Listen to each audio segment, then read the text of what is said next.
Assalamualaikum warahmatullahi wabarakatuh. Ketemu lagi bersama saya Rahman.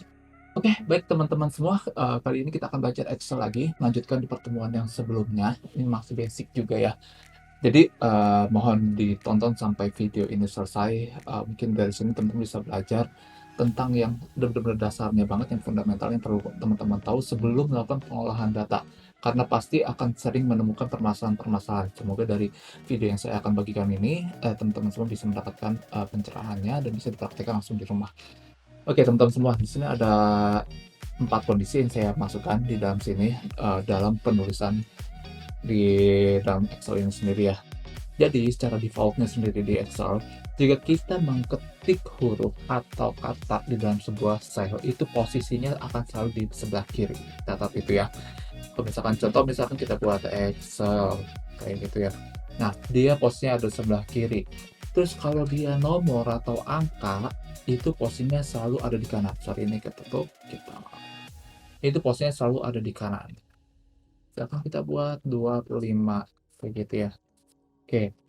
Terus kalau yang berikutnya nih, nah ini sering sekali terjadi kalau, kita menggunakan rumus logical function kayak gitu ya. Cuma kalau di sini kita contohnya aja kita masukin, kalau nilainya true atau false kayak gitu ya, itu selalu ada di tengah posisinya. Jadi ketik aja true, tuh. Dia secara otomatis akan, merubah hurufnya, yang tadi kan saya ketik huruf kecil ya, terus tiba-tiba jadi huruf besar atau huruf kapital kayak gitu. Itu adalah kondisi di mana kalau hasilnya true or false kayak gitu ya. Kita masukin aja yang false. Oke, karena secara default-nya di Excel bacanya seperti itu. Oke, gimana kalau kondisinya error kayak gitu ya. Kalau kondisi error misalkan contoh 1:0, ini kan pasti error. Kalau terjadi error atau ini kan, kondisi div bagi 0 itu kan emang nggak bisa kayak gitu ya. Hasilnya pasti, apa disebutnya kalau dalam matematika ya, ya unlimited kayak gitu.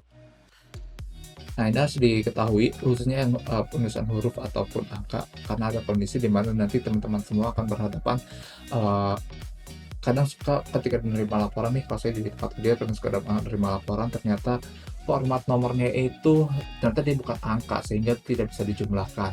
Nah, sebenarnya kita bisa mencirikannya sendiri kalau dia angkanya ternyata disimpan dari sebelah kiri secara apa namanya, tanpa ada editan di sini ya, di alignment-nya ini. Nah, itu patut dicurigai, bisa jadi itu bukan angka tapi itu dalam bentuk teks kayak gitu. Oke ya, kita ke sheet yang berikutnya nih, ini akan, cukup panjang penjelasannya. Nah, saya kasih key lagi, short key-nya. Jadi kalau teman-teman semua kalau mau pindah sheet kayak gitu ya, sebenarnya cukup gampang jika kalau nggak mau pakai mouse, pakai keyboard aja, ketik CTRL, terus pakai page down, kayak gitu ya. Nah, maka akan meloncat ke sebelah kanan. Oke, di dalam number formatting tidak selalu yang terlihat sesuai dengan aslinya. Oke ya, di sini kan angkanya sama 25, 50, 10, 15, sama ya. 25, 50, 10, 15. Coba kita jumlahkan mereka. Oke, di pertemuan sebelumnya kita akan pakai shortcut ALT plus untuk sama dengan ya. Sorry, ALT sama dengan untuk apa namanya, membuat rumus sum kayak gitu. Oke, kita enter 99. Kalau yang sebelahnya kita enter 100. Loh, kok bisa kayak gitu ya? Padahal kan angkanya yang kelihatan sama nih.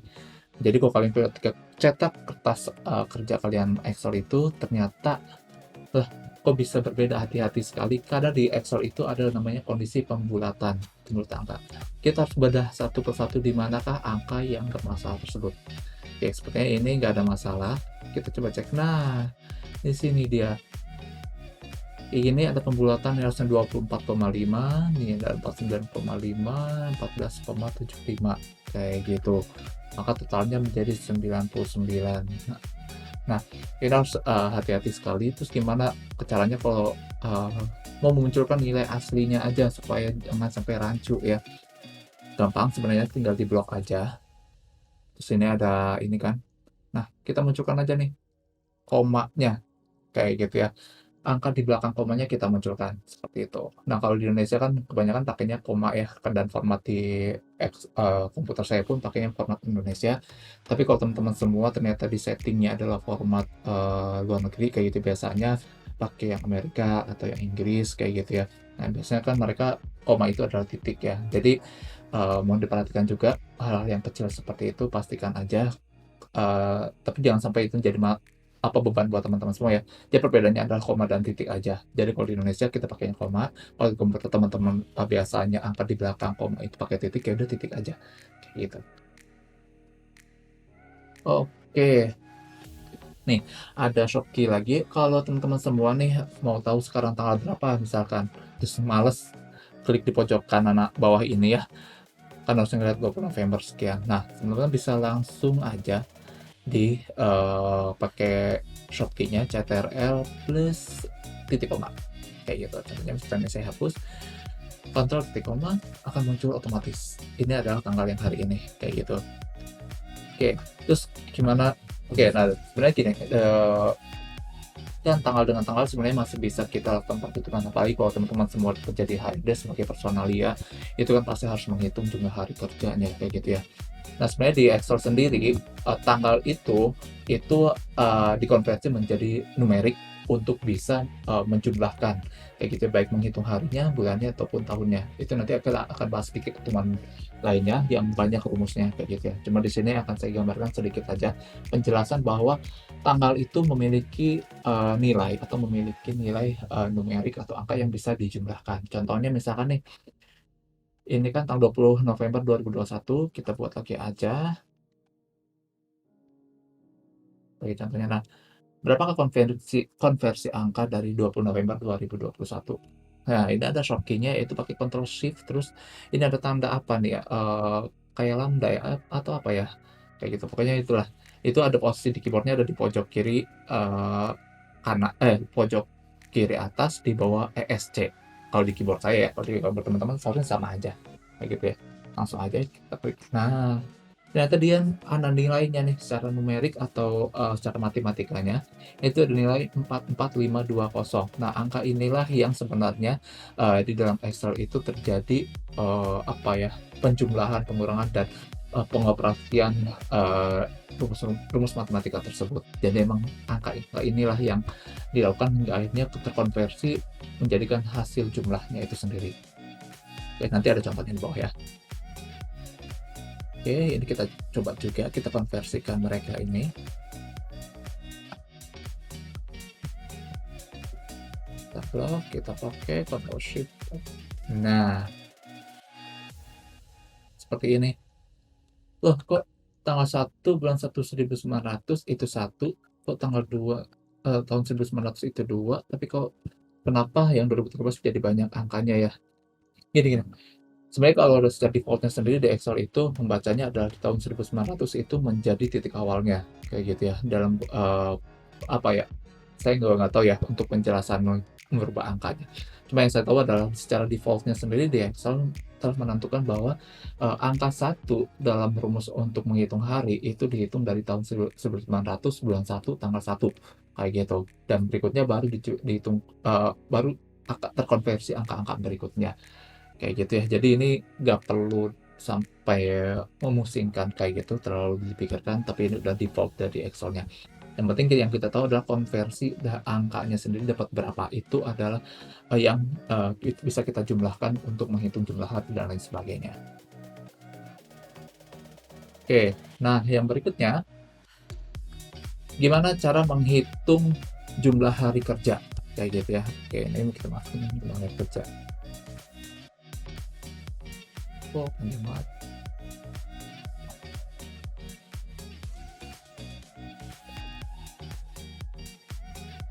Oke, sebenarnya kan, rumusnya sendiri ada di sini ya, formulasinya sendiri, tanggal terakhir dikurangi tanggal awal plus 1.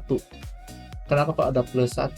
Karena kalau kita kembali lagi kepada rumus matematika, contohnya, ini ada, dia awal kerja tanggal 21 Agustus 2021, terus tanggal terakhirnya itu 26 Agustus 2021. Maka selisih sebenarnya kalau kita menjumlah, dalam rumus matematika, terjadi selisih 5, kayak gitu ya. Jadi 26 kurangi 21 sama dengan 5. Tapi kalau kita berhitung secara personaliaan atau kita mau menghitung jumlah hari kerja, kita harus menambahkan plus 1, kayak gitu ya. Karena kenapa? Satunya dihitung dari start dia mulai bekerja, kayak gitu. Jadi berbeda ya, kalau misalnya kita menghitung selisih, oke, kayak gitu ya, 26 kurangi 21 sama dengan 5, kayak gitu ya. Tapi kalau kita menghitung jumlah hari kerja, maka hari pertamanya harus dihitung juga nih. Maka dari itu formulasinya harus ditambahkan 1. Kayak gini. tanggal awal plus 1. Oke, jadi dia jumlah hari kerjanya adalah 6 hari dari tanggal 21 sampai 26. Ingatnya bukan selisih, karena kalau kita menghitung secara matematikanya aja 2N kurang 21 itu 55, kasihan, kayak gitu.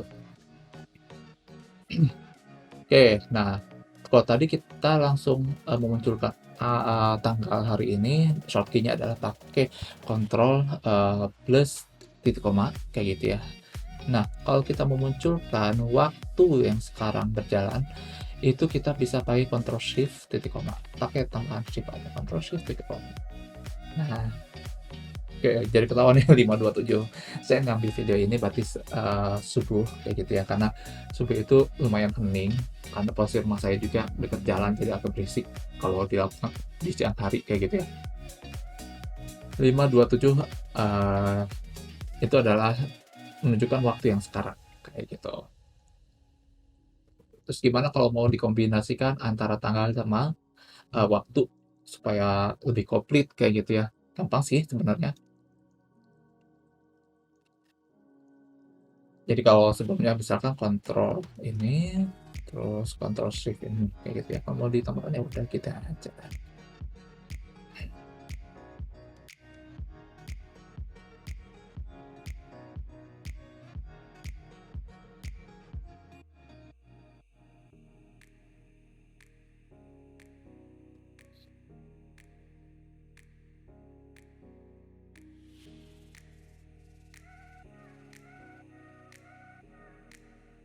Oke, nah berikutnya adalah waktu adalah deret angka antara 0 dan 1 yang mempresentasikan proporsi selama 24 jam sehari.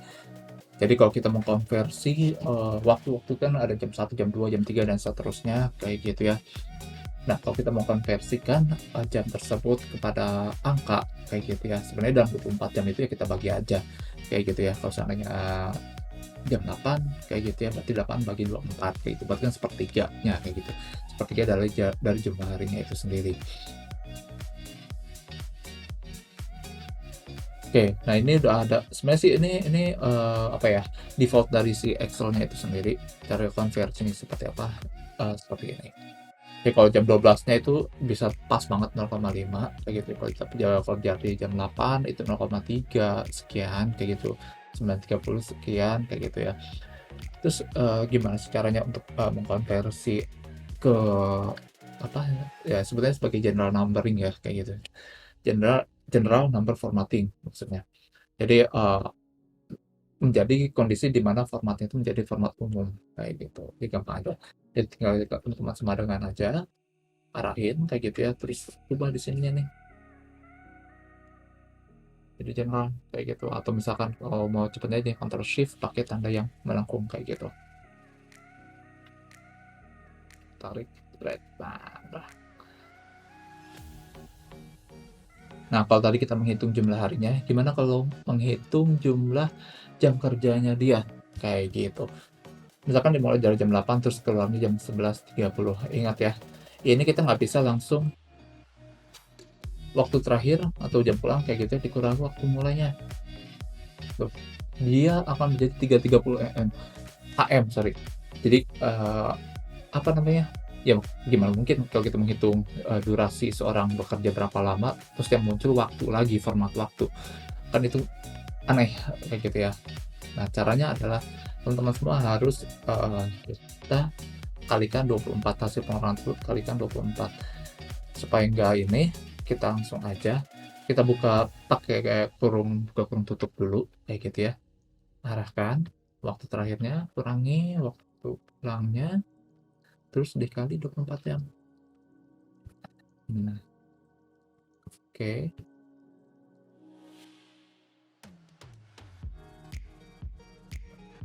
Oke, 3,5 ya. Oke. Itu berarti tadi sorry, tadi waktunya format itu masih format yang date kayak gitu ya. Jadi kalau apa namanya, kalau mau jadi numberingnya sendiri, ya kita aja format menjadi general. Yang tadi juga kan misalkan kalau tadi kan AM kayak gitu ya. Kalau secara langsung kita lihat aja berapa sih ini nilai general tuh 0, sekian sekian sekian sekian kayak gitu ya. Nah itu kan nggak nggak valid ya. sebenarnya kan dia bekerjanya udah 3,5 jam, kayak gitu. Maka yang valid adalah sama dengan kita. Kenapa sih harus dikurung buka kurung tutup? Agar operasi matematikanya berhasil. Ingat ya, teman-teman semua, dalam rumus matematika itu pasti dia akan membaca rumus perkalian terlebih dahulu, kayak gitu. Jadi kalau seandainya formatnya adalah saya rubah nggak pakai kurung kayak gini, maka dia akan membaca waktu mulainya dikali 24 dulu, kayak gitu ya, ditambahkan waktu terakhir, kayak gitu. Selanjutnya kita akan menghitung berapa gajinya dia. Gajinya dia misalkan $25 per jam, kayak gitu ya, tinggal kalian aja. Kan $87,50. Oke. Nah, yang berikutnya adalah memberikan persen. Nah, ini pun hati-hati ya teman-teman semua, karena sebenarnya kan 100% itu 100 bagi 100, kayak gitu ya. Nah, itu tuh sering sekali ada terjadi kesalahan penulisan dalam format apa namanya, persen ini. Kita langsung menghadapi kondisi-kondisinya aja ya, atau situasi-situasinya. Silakan ketik oleh teman-teman semua 03 enter, lalu berikan format persen. Oke, yang berikutnya kita ketik 3, lalu kita berikan format persen. Oke, oh, kenapa bisa jadi 300% seperti tadi yang saya bilang nih, kalau dalam persen itu 100 bagi 100, kayak gitu ya. Jadi nilai 1 itu adalah 100%. Maka kalau kita ketikkan 3, terus kita format jadi persen, nah itu otomatis menjadi 300%. Maka dari itu jangan sampai keliru ya. Oke, terus yang berikutnya gimana nih? Berikan format persen. Akhir kita langsung aja, kita berikan formatnya dulu. Formatnya persen, format persen pada sel-sel tersebut, lalu kita ketik. Misalkan contoh ini 3, ini 0,03. Oke, dia akan secara otomatis membaca bahwa 0,3% tersebut, sorry, 0,03%, 0,03 tersebut adalah 3%. Ini bawaan dari Excel-nya sendiri, kayak gitu ya. Oke, terus yang berikutnya adalah ketik 0,025 lalu berikan format persen. Oke, berikan persen. Oke, nah di sini kan dia 3% juga nih, padahal kan dia harusnya 2,5% ya, kayak gitu. Maka untuk memunculkannya pakai yang ini ya, tadi kan saya sembunyiin dulu tuh, kayak gitu. Terus ini bisa munculin lagi. Nah, jadi 2,5%, kayak gitu. Nah, pajaknya sendiri kita asal aja ya, kita langsung hitung aja berapa total pajaknya, subtotal kali, contoh misalkan 2,5% aja nih. Nah, berarti $2,5. Oke, baik teman-teman semua. Mungkin untuk pertemuan kali ini cukup sekian aja dulu. Jadi kalau teman-teman semua merasa video yang cukup bermanfaat, jangan lupa di-subscribe, di-like, lalu dibagikan ke teman-teman yang lain supaya teman yang lain juga bisa mengikuti video-video yang saya bagikan. Kayak gitu ya. Oke, dari saya cukup sekian. Terima kasih banyak atas perhatiannya. Wassalamualaikum warahmatullahi wabarakatuh. See ya.